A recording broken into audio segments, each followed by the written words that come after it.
தெலுங்கில் மிகவும் பிரபலமான ரவி தேஜாவின் உடன் பிறந்த தம்பி பரத் ராஜு நேற்று இரவு 11 மணி அளவில் கார் விபத்தில் மரணமடைந்தார் என்ற செய்தி திரையுலகில் மிகப்பெரிய அதிர்ச்சி அதிர்வலைகளை ஏற்படுத்தியுள்ளது.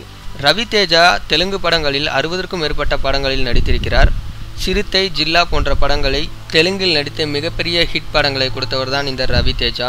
இவருடைய தம்பி நேற்று ஹைதராபாத்திலிருந்து வீடு திரும்பும் பொழுது வழியில் நின்று கொண்டிருந்த லாரியின் மீது தன்னுடைய ஸ்கோடா காரை மிக வேகமாக வந்து இடித்திருக்கிறார். இடித்ததில் இவருடைய காரின் முன்பகுதி முழுவதுமாக நசுங்கிவிட்டது. அதில் இவரும் உடல் நசுங்கி இறந்துவிட்டார் என்ற செய்தி மிகப்பெரிய பரபரப்பை ஏற்படுத்தியுள்ளது.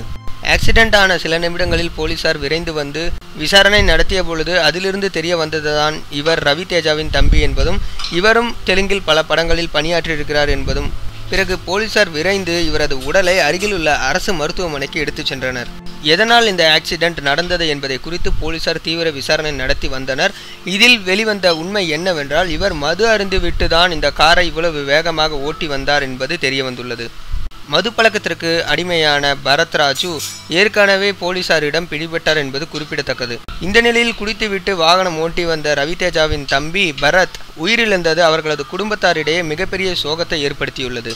இது குறித்து குடும்பத்தார் கூறும்பொழுது, இவர் குடிப்பழக்கத்திற்கு அடிமையாக இருக்கிறார் என்பது எங்களுக்கு தெரியும். ஆனால் இப்படி நடக்கும் என்று நாங்கள் கொஞ்சம் கூட எதிர்பார்க்கவில்லை என்று கூறியிருக்கிறார்கள் அவரது குடும்பத்தினர்.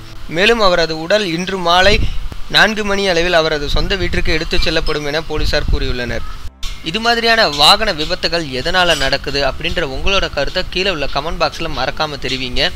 மேலும் அண்மை செய்திகளை தமிழில் தெரிஞ்சுக்கிறதுக்கு கீழே உள்ள ரெட் கலர் பட்டனை கிளிக் பண்ணி நம்ம தமிழ் ஸ்பீடு சேனலை மறக்காமல் சப்ஸ்கிரைபும் பண்ணிடுங்க. நன்றி, வணக்கம்.